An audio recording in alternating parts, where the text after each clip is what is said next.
Welcome to the second edition of Mouvo Festival, organised by Officina Studio.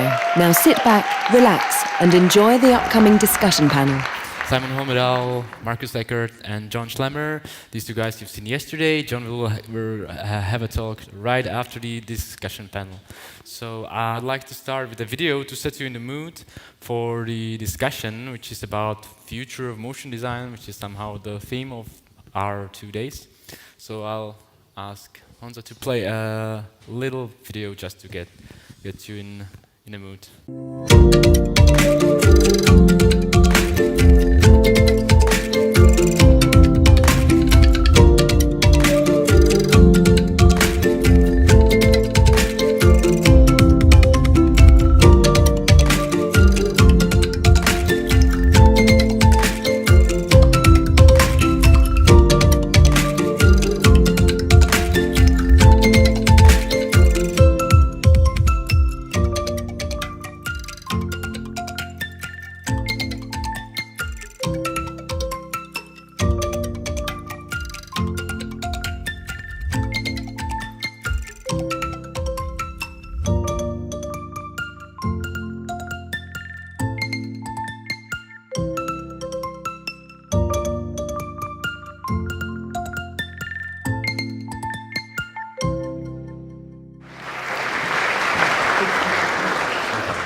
Some were like from these guys.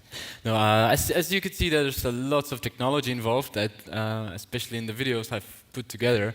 But I'd like to start the discussion with something a little bit different, because I think it's not technology itself which is only driving the industry. So if maybe you could tell us what was your first moment you realized, yeah, that's motion design and I want to do it. Because I really remember me seeing first like stuff from Designers Republic and Knife Party and PsyOp, and I thought like, yeah, that's the thing I want to do, and it's the future, I guess. So if you guys can start like that. I can start. Is that why you wanted me to sit here? You start. So I go first. The first thing that I saw that I just absolutely knew I wanted to get into motion was, do you guys remember Two Advanced Studios? It was so long ago. Yes, we remember. Okay. I don't. I honestly don't know what they're doing now. I haven't been there for a while, but they were just, I would say, the leading studio for just over-the-top animated sci-fi Flash websites when Flash was such a big deal. And yeah, the first time I went there, I was like, oh my God, how did they do this? And then I just, downloaded Flash because I was so young. Whatever. I didn't pay for it, but it was. I mean, it was that was the moment that just kind of like changed my life really, and just kind of like shaped my career. I just started messing around with Flash and tried recreating what they did, just to kind of build my skills, and yeah, just hopefully, luckily it worked out. But I mean, that was my huge inspiration. It was Too Advanced. Yeah. So I mean, I had that as well with Flash, but the moment I associate with getting into motion design, bizarrely, I read about it in the newspaper, in like a super old German newspaper. There was this article about two students that got a scholarship to the Vancouver Film School. And, they had just some screenshots of the video, so I looked it up online and I was like, oh, that looks pretty cool. I mean, it was more like trickery. It wasn't, like traditional 2D motion design, but mostly like visual effects in a way. But, there was this program, and it was billed as Photoshop for video. And it was called After Effects. And that's like, Photoshop for video, that sounds amazing, but also weird. I should try that out. I should pirate that. Yeah. And, then I did. I'm now paying for this, so... Yeah, I am too. And, but these things happen. And yeah, so that was how I got into motion graphics. I then, tried it out, rented a camera at the local university, and, never looked back. Or, well, I did look back, but it's, it's the saying. Sick. So for me, it was a little bit different. I was never really that interested in Flash. But for me, my older brother, thankfully, had a motion graphics company back in like early 2000s. So I kind of got exposed to it by like when I was like 16, having an internship there for like 3 days, where I get to learn about After Effects and stuff. The kind of work they were doing, they're called Style War. I don't know if anyone knows of it. It's quite old now, but they were doing a lot of like music videos and stuff like this with DV cameras and green screen and animating 2.5D planes and cameras around. And it was definitely by far one of the first motion studios in Sweden, where I'm from. So I got exposed to it at that age, but in general, I was just really into computers. And I kind of did some music production, I did a few other things. And in the end, I kind of went with graphics because I felt like it's kind of something that you can actually make some money.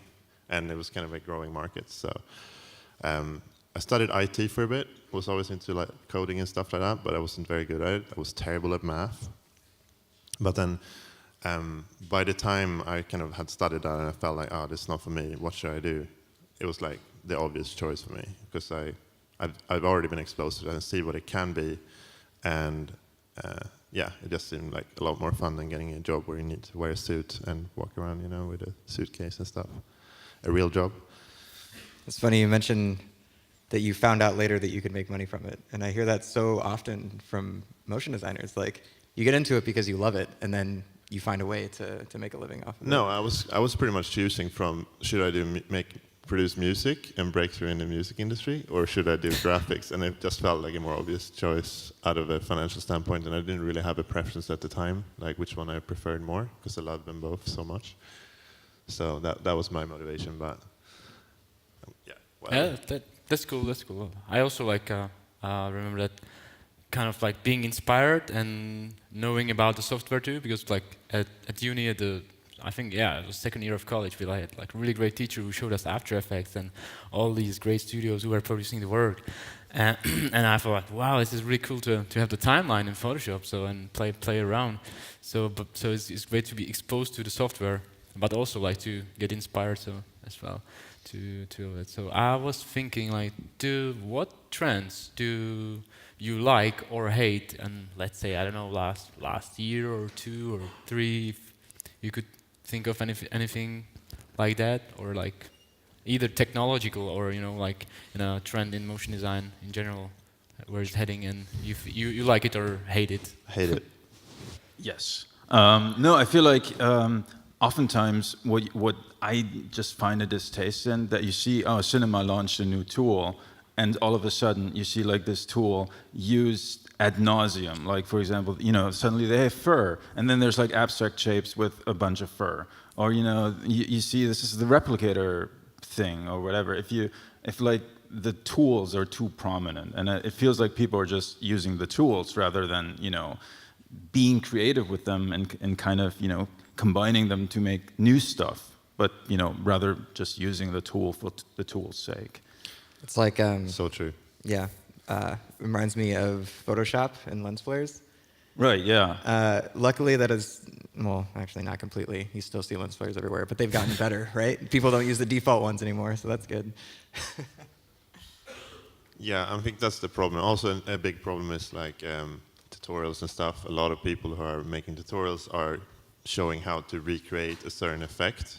Whereas I've been making some tutorials myself, and I always try to like put it out in a way that people don't get a specific result out of it, but just showing something that can open a door that can take you somewhere else. And I think that's the problem. A lot of people like basically just rip other people off a lot and call it their own, and it becomes a trend. And when it's a trend, it's already shit. It's basically, you should do anything that isn't already like everywhere. But I also feel like at the same time, I mean, ripping off is how you learn. I feel like ripping Right, off, absolutely. it doesn't really, to my mind, almost doesn't exist. Unless you take an exact video, put your name on it, I think that's ripping off. A lot of people do that, but I agree with you. Ripping off is great for learning. Yeah. But For then learning, if you yeah. upload it, Yeah, you shouldn't and you share upload the world, it. and Never share it it's with when anyone. it becomes a trend when people upload it. That's true. And they do. So, I mean, I feel like it gets upsetting when it's in the aggregate. like when you see one thing, that's fine, but then all of a sudden there's like a flood, and you see, okay, they've all watched this Andrew Kramer tutorial. Yeah, I was just going to mention him. It's fine as long as you take it one step further in your own direction, I think. Yeah, I mean, take it further. but then it would obfuscate the fact that they've had it from this tutorial. I mean, but once you can tell, oh, it's from this tutorial, they haven't gone far enough. And it's kind of true for most things. Like I can look at probably 85% of anything on Vimeo and like, oh, I know exactly how they did this, you know, because, and you can kind of piece together from tutorials as well, which is fine, I guess. It's all right. No, but I mean, like these are the trends which are happening like really, really fast with just the new tools available in software. So it made me thinking, like, if software is so fast, are the trends set by, you know, like possibilities of hardware fast as well, or is it like evolving much more slowly? Because if you take it really, really back, you know, and for example, let's say like the invention of television, you know, it took so many years to produce graphics for TV, and like of course there were no proper tools for it, but like even the cultural impact it had, it was like it took us so many years to build something like really meaningful for TV and how to use graphics for it. So people probably just, when they get tool, they play around, and with software it's so fast. But now like so many new technologies appearing as well, like for projections and for screens and stuff like that. So are we just playing with them, or do we have already some meaningful ways how to put content on them, or how to use them? I can speak to mobile or motion in mobile phones right now. I think tools are great. I think there's a long way for them to go. I mean, Marcus has made some excellent strides in that sense. Google's working on some too, but there's so much left to do. And as far as hardware goes, I mean, we're animating these on our really powerful computers, but people are playing them back on their tiny phones they have in their pocket. And as animators, we want to make things as over the top and as fun to look at as possible, but in reality, one, that's not really feasible on a phone that's sitting in your pocket, especially when, you know, a company like Google has to design for users around the world. You know, not everybody has the brand new Pixel phone right now, as much as Google would want them to, and you just have to keep in mind the limitations, like what is the lowest end of the device spectrum that you really need to support. And the second thing is, you don't really want to look at over-the-top animations all day. I mean, as motion designers you might, but the general public, probably not. So at Google, we do definitely scale back for the sake of the user, so we don't overwhelm them. But that's kind of like my 2 cents on where mobile is right now. Well, I think obviously now it seems like everything is spiraling into every direction. You know, there's VR, there's projection mapping, there's all these kinds of things. And I think some of those things, you know, will gain more prominence. Some of them will probably taper off. I mean, it's just, you know, in a sense, yeah, technology trends. Like a couple years ago, it was 3D printing at home. Yeah, no one does that anymore. And, you know, people thought it was the future or anything. And, you know, same with, I mean, VR, I would say, you know, the jury's still out on VR, how viable it's going to be. Then there's, you know, augmented reality and all of these things. But at the end of the day, I think at its core, motion design doesn't really change all that much. Now I would like just to play another small video, and then I would wrap up the technology section for a bit.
still in a place where one guy can compete with the big studios? Yeah, I think. Smaller teams. I mean, if you look at what one person can do with the tools we have right now, if you showed that to somebody 10 years ago, Even 5 years ago. yeah, even or 5 years 3 ago, ago. they think a giant studio did it, and Yeah. it's yeah. So, stay nimble. Maybe I take a different approach to that. I mean, like, you're right about that, but I think that maybe like 10 years ago it was one guy like doing everything, like even all the different kind of techniques, and like the portfolios of people are like really, really diverse. And is it still the same kind of thing, or did it evolve to being more specialist in the field, and then being like grouped together based on projects, or I think how do you see it? There's just more people out there doing this kind of stuff now. I think back in the day it was such a niche thing, so you might not be able to just do pure motion design, whereas now it's kind of accepted as a actual thing to do. So you have people that are like more developers, and this. I mean, you have a gradient of people, so there's no point in doing everything now. I mean, unless you really want to, then you know. But you do everything for you, no? No, I'm not. I've never done stop motion. I barely do any 2D work anymore at all. So it's the same thing for me, really. I'm specializing a little bit as well. Yeah, I can't remember which one of you said it yesterday, but if you do a lot of things, chances are a lot. Like I don't know how you put it, but the more things you do, it's hard to excel in one of those. And if you concentrate on just one or two things to really specialize in, that's one, when you really love to do something, and two, that's when you become an expert in the field. Yeah, you have to love it because there's so many other people doing it. Like, and also it's good to have like a unique background of sorts as well. Like you becoming more of a developer now, for example, is great because you have this other background which makes you unique, and you have the love for both of those things. So you're gonna excel because you have that combination of skills. Of like a therapist, psychotherapist, and a That developer. too, yeah, absolutely. That's a great combination. You're a very universal yes, person. if like the mentally ill have a problem with coding, it's, Exactly. who do they turn to? And they can get like, yeah, exactly. We're all gonna have animated like Facebook profiles in like 2 years or some shit. Let's hope not. You will be like so wealthy. Yes, 2 years from now, I'll call you, and if I'm not wealthy, Sick. I'll be upset. All right. But also, is there? Do you see any shift also like on the client side? You know, as there are like so many opportunities to put content out there. You know, it was, I don't know, for like, let's say 40, 50 years, the industry was a domain of film and television. But nowadays, I think like Yes and no. anybody can hire. I feel like you still, and this is always going to be the case, like, because we are all human, we think that we try to kind of categorize and make sense of it, and the client obviously isn't necessarily an expert in 3D rendering or whatever.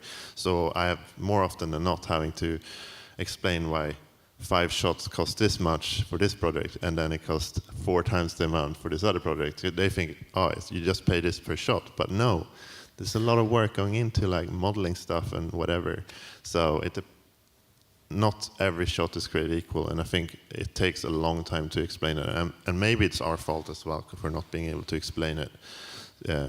I often try to use like people that don't know 3D and try to explain it to them, and if they understand what I mean, which they don't, then I've done my job. But yeah, so communication is key, I think. But obviously, it's better now than it was 5 years ago, probably. Like clients getting more and more familiar with working with 3D production or whatever. I've also noticed a lot of companies have been getting in-house motion designers. I mean, the same trend happened with just visual designers or graphic designers a few years ago, and I think a lot of these companies are realizing the benefit of motion design, which is good. You have more control sometimes over in-house stuff, and that's exactly what Google wants. And you've transitioned from TV design as well, right? Yep. Yeah. Cool.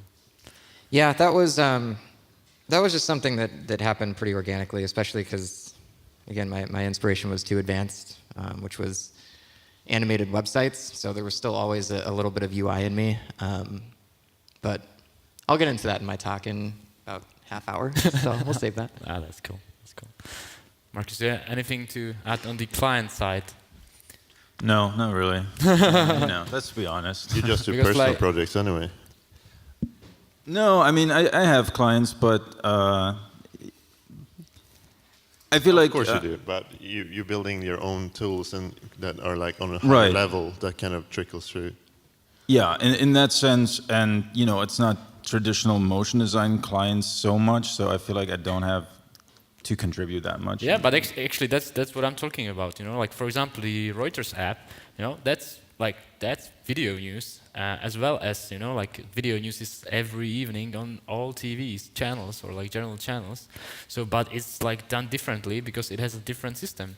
But I mean, like still you do motion design work, but works differently. Because you have like non-linear approach to it. It makes the news tailored to your taste and to your time. Right. So I mean, there is obviously a demand for interactive or animation at runtime, be it in games or be it at live visualizations, music visualization, or obviously in apps. And the nice thing is, if you work on those things, typically you have much more leeway and a much longer time span, which takes a lot of the pressure out of motion design, which I always found crushing. I was wondering, Simon, you went to Hyper Island, right? Yes.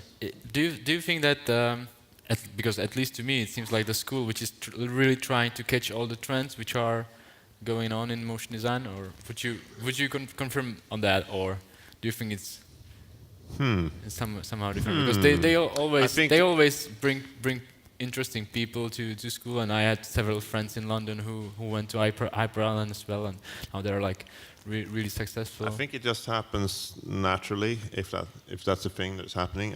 I don't really know, but the way that school is set up is that basically you work in small groups, and there's no set teachers that are there throughout the process. You just get like a brief, often from a real client or someone in the industry, and then you work on that brief. But the actual technical learning and the experiments that people are doing, because they're just starting out, they're probably going to be following a lot of tutorials, and that's going to come across as trends probably, because as they're first starting out, they're going to be like, I did this, but really I didn't, kind of thing. So I think, if anything, it's only because they're all learning together and they influence each other, everyone who's sitting in that kind of, in the classroom or in the room together.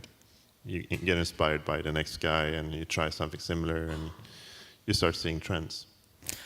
In a more general sense, do you think that it's important, like when you enter school, is it to learn like what's going on and the trends, and like to be like instantly successful in the industry or to be hireable, or is there something like much more valuable you could take out of those years? You're not in the business and you're learning, and it's maybe the software is changing so fast, so. I mean, the software is changing fast. But also a lot of that knowledge doesn't really go away. Like, you just need to keep it up to date, like constantly. That's the thing. You have to kind of like it. And the people who are successful from my class and from other classes since then have been the people that are there because they want to be there and want to do that. A lot of people just stumble across and like, oh, I'm gonna try this, and then like they start closing the doors. They're like, oh yeah, I don't really do 3D. Yeah, I'm more of a conceptual person, and I'm an illustrator instead because I'm terrified of all the other things. And those people are not gonna make it, unfortunately. You need to be hungry and try to learn and like figure out what you actually like, and then just. Hello. Hi. I have a question about clients. Are there some clients which you wouldn't work for some ethical or ecological or another reasons? I don't know. Would you work for Donald Trump in his campaign, or? No. No. Yeah, I'd like to design the new swastika if possible. Well, you know, gets you eyeballs, right? It's true, actually, I but would I do mean, that. yeah, there's an obvious one that you don't want to work for. But I feel like MTV is evil. I feel like MTV really Yes. goes to young people, to young talented people. But you know what? We're MTV, but unfortunately, we don't have any budget. Nothing. They're struggling. They used to be cool when they were Yeah. music videos was a thing. It's not a thing anymore, unfortunately. That's true, but I mean, they still have some brand recognition, right? And I mean, when I was starting out, there was worth attached to having like MTV in your reel, and I knew that MTV like ruthlessly exploited that. And you know, I was once contacted for one of their like off-brand whatever websites in the middle of nowhere of the internet. No, I wasn't. Because I felt like that was really cynical and like Machiavellian the way they did it. And I mean, probably other people do it as well, but for them, I thought it was the most glaring way. Yeah, I mean, that's anything. Like, don't work for free, because it's not going to benefit you in the long run. You need to kind of set a standard, and I think that's really important. But yeah, in terms of clients, if there's a specific type of client, I wouldn't work for Trump. Isn't it frustrating when you're working for a client like MTV and they say they have no budget? You know they have a budget. Of course. Like you know they have enough money that they need to pay I mean, you. there's this whole other thing, right? This kabuki theater. When you, I once, you know, was in contact with a company owned by Google, and that was interesting. You know, I mentioned my day rate, and they were like, "Oh, you know, there was this whole. Yeah, it was, you know, they should have gotten an Emmy for this performance. It was quite breathtaking. You know, apparently I was on the verge of just ruining Google. You know, just taking them down with my day rate. It was really.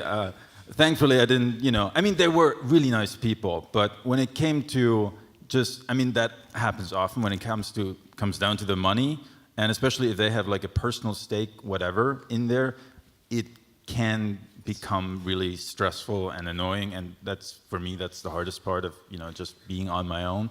And there, you know, I've seen the best performances out there in terms of acting and, you know.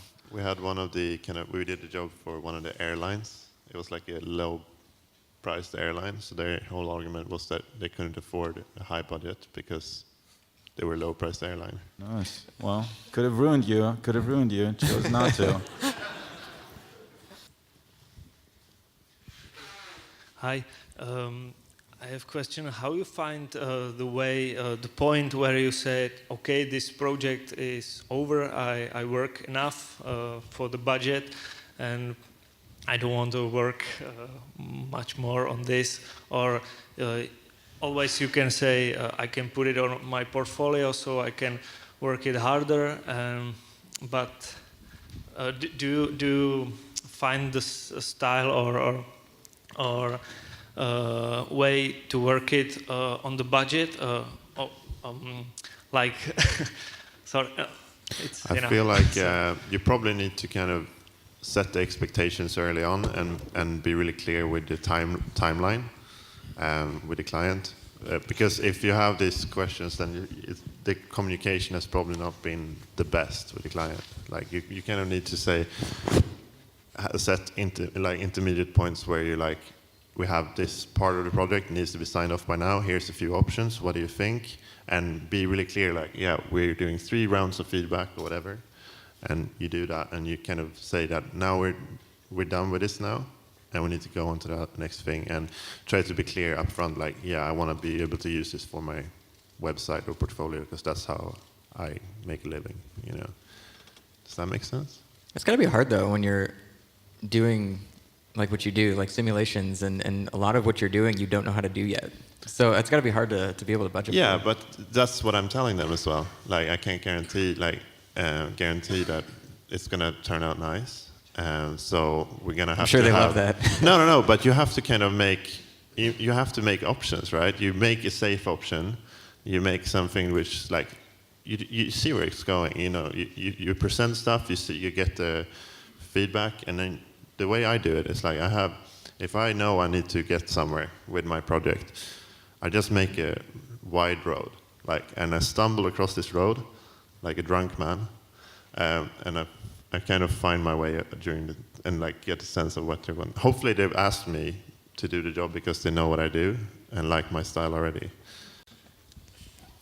Yeah, I feel like it's a dark art, and you'll never be able to master it really, because at the end of the day you have competing interests. The client wants as much as humanly possible out of you, and if he can sneak in a free revision, he'll try to do that. Your interest is, no, let's not do that.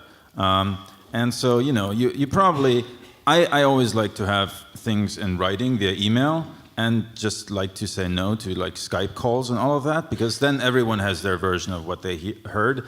And so I feel like a good understanding up front of what the risks are, where you think the journey should be going, your kind of expectation, but this can go wrong, this can go wrong, kind of draw out a likely scenario, then I think, it's a good starting point. You're never gonna make everyone happy, and you're gonna run into those things where there's disagreement and there's drama. I think there is no cure for that. Setting expectations on how much feedback they're allowed to give too is big. Like if you, doesn't matter how many times you've revised something, doesn't matter how finished the project is, if you ask a client for feedback, they will have feedback for you. It's just, yeah, so don't ask too often either. That's another thing. Like don't say, oh, I just started, I just opened my scene here, I've dropped down a few objects, which objects do you like? If you start like that, it's going to be micromanagement from there on. So you kind of need to like show options and with enough variety to feel like the client is involved in the decision making. Do you feel personally a difference when dealing with, let's say, either with the client or like with colleagues or anybody you're collaborating with, the difference like being physically together and working with it like in a room or something, or being just virtual and sending emails and communicating? I mean, obviously talking to a colleague, you speak completely differently because they understand your language. So yeah, that helps. And obviously being in person, you can kind of, it's easier to explain what your goals are and with the client, like, isn't it better so to have like a kind of like a distance, or like what's your experience? I don't know. It's really time consuming. That's something I've learned. Like you easily spend days and days of just emailing and explaining why this shot cost twice the amount of the last ones they did, and then they have to, because the person you're talking to is probably just a producer, and then they need to get sign off from their bosses and stuff. So they need to be able to translate what you're saying to them and convince them. So it's going to be a lot of back and forth in general. Whereas if you talk to a colleague, it's pretty easy because you can talk in vague terms. They understand what you mean because you know them. But it doesn't matter if you're necessarily there in person or if you're talking over Skype. If there's someone you know really well, it's just about having as much common ground as possible. And I feel like just generally when you're working remote with the client, it's more efficient because no one wants to go through grueling Skype calls or Hangouts too long. But when you meet them in person, there's like meeting after meeting. There's the social stuff involved. Kind of this theater around it, and I always find that. I mean, that's nice from time to time, and I think you need that. But I don't think you want that throughout the whole process. I always like to cut down on that, in all fairness. Have you worked for Reuters like that, like remotely and? Yeah, I've worked. I've been mostly either in a shared office space or at home. So no pants. And so yeah, I mean, I typically visit the client from time to time, and that's always nice. But I think there is some efficiency to also, with the time zones. Usually they're somewhere in the US. I'm here in Europe, and so there's like a 6 to 9 hour time difference. And then, I wake up, have kind of, my emails from yesterday or my Slack, whatever, to go through. But then, it's kind of a quiet time, and I can concentrate. And then it's like, okay, let's have a little catch up in Slack or just over text or something, and I feel like that cuts down on the meeting stuff, on the time that no one really knows where it went, and so I think some meetings from time to time is definitely valuable, but you don't want them, and I think they don't want to hover over you all the time. time zones are a blessing sometimes. Definitely. I really like having clients in the US because I'm a night person, so. Yeah, but you mentioned too, like, you know, you wake up and you have your emails for the day. You don't have to get distracted through them for the rest of the day, because Right. There isn't this constant nagging or pestering or, you know. yeah, it's the Google Calendar team is in Zurich, and every once in a while I would go out there and I would get so much done, no matter how jet lagged I am. Like, I still get so much more done because I don't have an email coming in every 3 seconds. It's so nice. All right, cool. Let's jump into another video, and we're gonna talk a bit more about after that.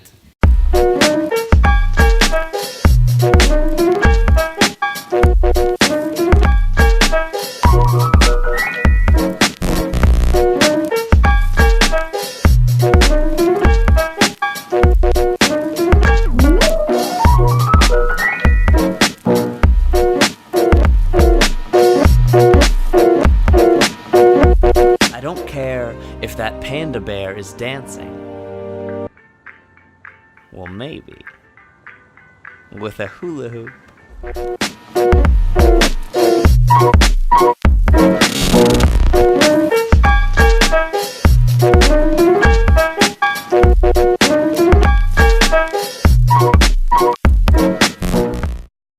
So my question is simple: is there like too much information around us, and we're even like putting motion into it? Well, I think people are getting more comfortable with overwhelming experiences. That might be our own fault because we keep throwing crazy motion graphics at them, but I think people are being a little more receptive to things that just kind of go over the top. I saw some sci-fi interfaces in there though, which is definitely too far for usability standards. Nah. Yeah, you want your phone to look like Iron Man? No, I'm joking, of course, but no, I think. Come on, I mean, if there's a reason to animate something, if it's gonna help, why not?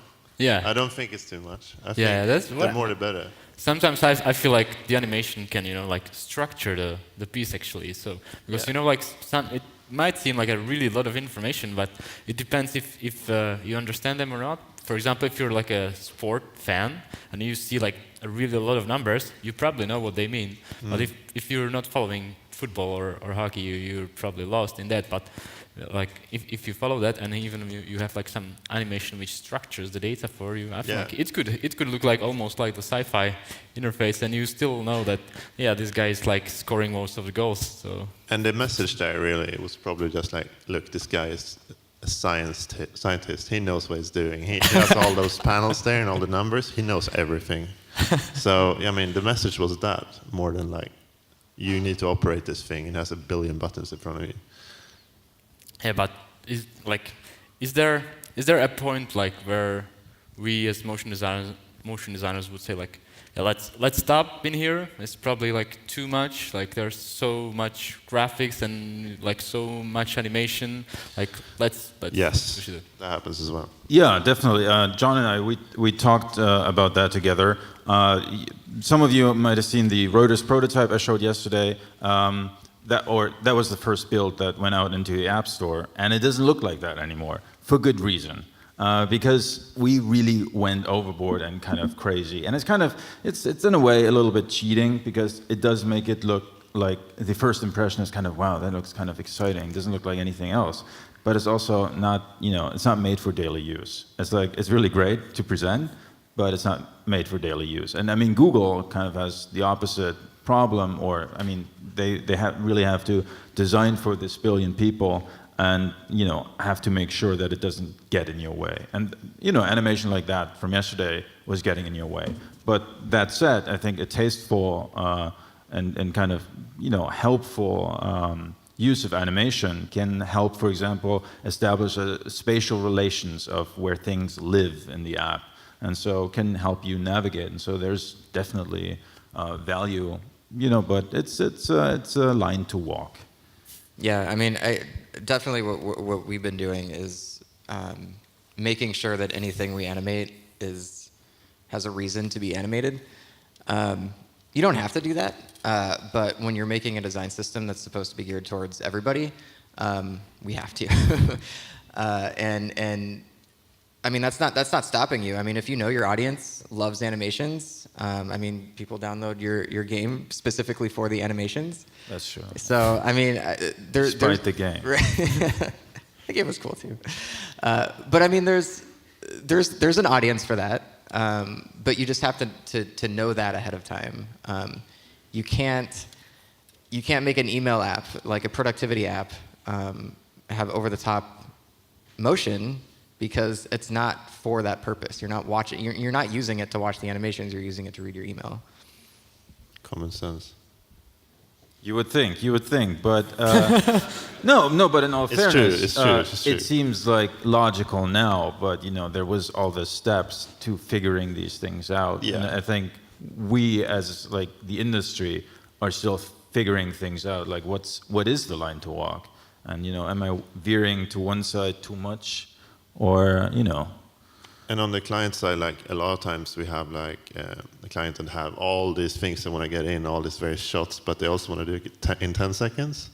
So that's another problem we face with like too much information. But so you have to prove that, oh, this is not going to work. It's going to be really stressful to see this thing now because you have to cut every 5 frames, And maybe it's more than just a line. Maybe it's like a 2 or 3 lane road. Like there's a passing lane where you can kind of go over the top, but then like the other 2 lanes are more subtle. I mean, there's still a balance to strike, but that balance is different for everybody. Yeah, and like, do you think that there are even like situations when there is like too little animation and it should be animated more? Because yesterday when I was going in a tram, I've noticed that there's a new display at one of the tram stops, and there was a video, but the video was like fading images of pouring water. I love it. So I thought like maybe you could like shoot the video of the water, maybe better. I can't imagine the situation like of somebody deciding, no, don't put the video in there. Like, do fading images of pouring water. Or, Yeah, I don't know. I mean, we talked about this before, where animation is starting to become more expected, and yeah, I mean, it goes along. It does more than just like help people understand when you're using an app, for example, but it also just, I mean, Nike is just known for some of these just like over the top, super awesome, experimental spots, and it really helps their brand. It just makes them look so much better, like so. Yeah, it adds so much polish to what they're trying to show if it's animated. Production value. Exactly, yeah. People love the eye candy, right? No one is reading the like info about like how fast your computer is getting and shit anymore. Like, it's all about just the feeling. So motion can definitely convey that more than fading images, I think. This is a little bit outside what we're talking about, since the debate is about the future of motion graphics. I kind of want to know what are your thoughts about the gender gap in motion graphics, and what's the future of it? That's a tough question. We used to, at Man vs. Machine, we used to be just guys for a very long time. But So is it now woman? Yeah, we have women. now, yeah. Yeah, we have women. We have about 5 or 6 now working there, but I don't necessarily see it as a problem. I feel like if a girl wants to get into motion graphics, they're being treated fairly, to my knowledge, at least. Yeah, but I they? feel like, the gender gap, it's not just motion graphics, right? I mean, I also see that in, most startups. I mean, there's really, I worked for a Norwegian company. They had 30 people, 1 woman, and she was HR, basically. No, I think that's a tragedy. I think it's a tragedy not just in that industry, but for society as a whole, because we're not leveraging the potential of almost half of the population. And I think, it's one of those chicken and egg problems, right? I think women get, we're 4 guys talking about, what women are doing. Talking about this. But this is dangerous.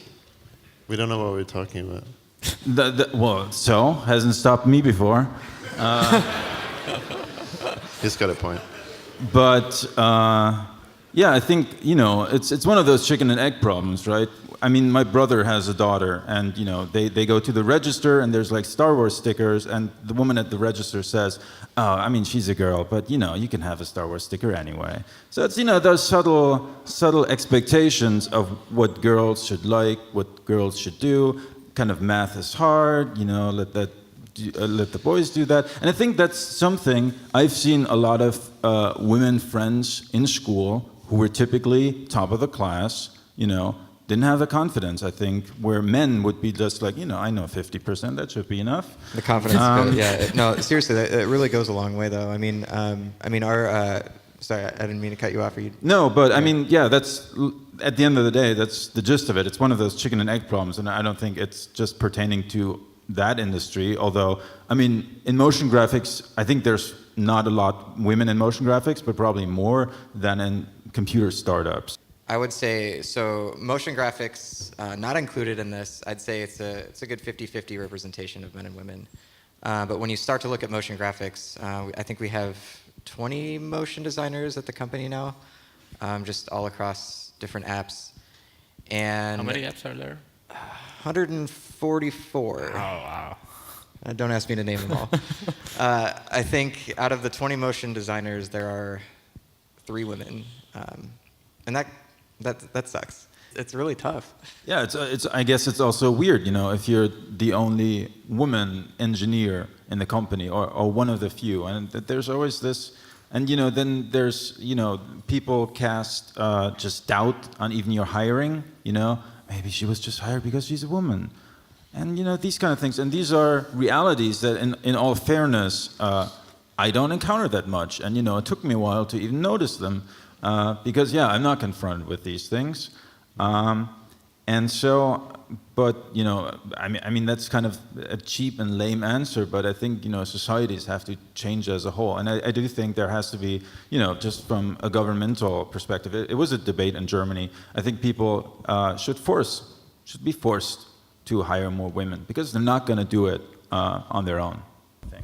I think it's gotten a little better, though. I mean, tech companies, for one, are definitely making an effort to lower that gap. I mean, any type of diversity really is being more welcomed. Honestly, I think that's putting lipstick on a pig. I mean, in all fairness, I'm getting upset because big companies, especially in Silicon Valley, do every kind of trick in the book to avoid taxes.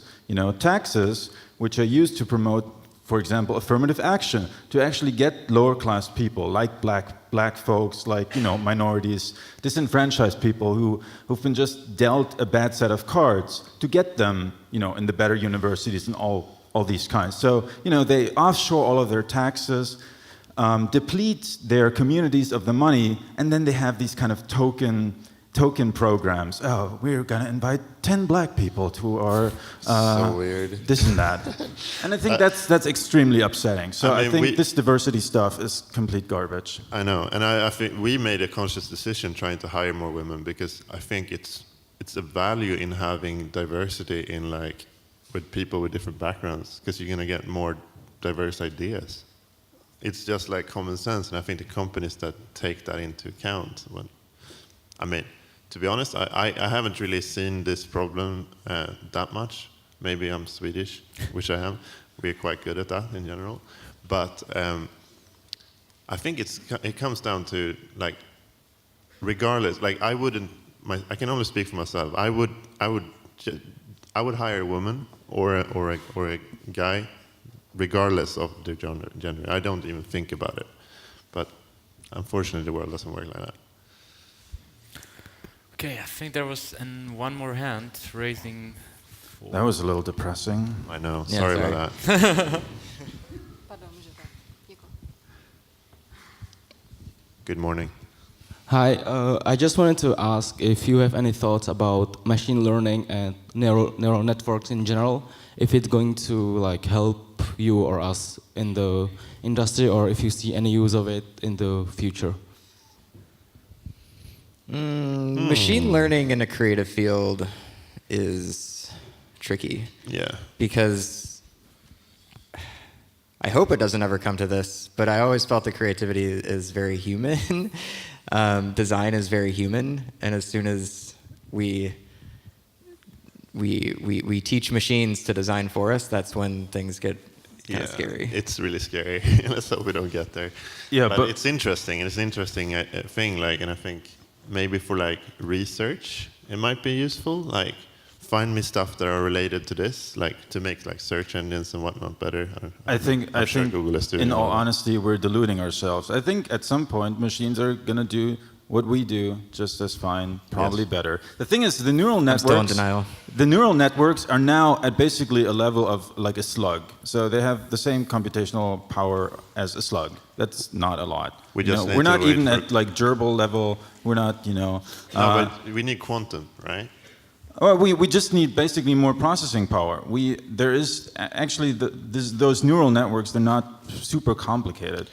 I mean, it seems like magic, but it's just those small ideas put, harnessing the power of all of these transistors done a gazillion times over with just a shitload of data, and what seems like the human, like a godlike impulse to us is just, kind of, I think, a helpful delusion, but at the end of the day, I think, machines will do all of that. But if it's any consolation, by that point they'll have wrecked every other aspect of our society. And so I think that's, they can draw a picture just as well, but I have to shoot my neighbor for food. So those are kind of then the competing worries you'll have, I think, at this point. Don't worry, Elon Musk will save us all. Yeah, but actually, like, there were one of the fathers of the internet, Licklider. Like, he wrote an article in 1960 called "Symbiosis of Human and Computer," or like interaction of human and computer and their symbiosis. And he said like one rule, which is still not like overtaken or broken, that like a human using computer will be always more powerful than the computer itself. Yeah, but maybe we won't realize once the computer starts using us. Oh, that was deep, right? Maybe. Yeah, but I mean, in all fairness, I don't know what's going to happen.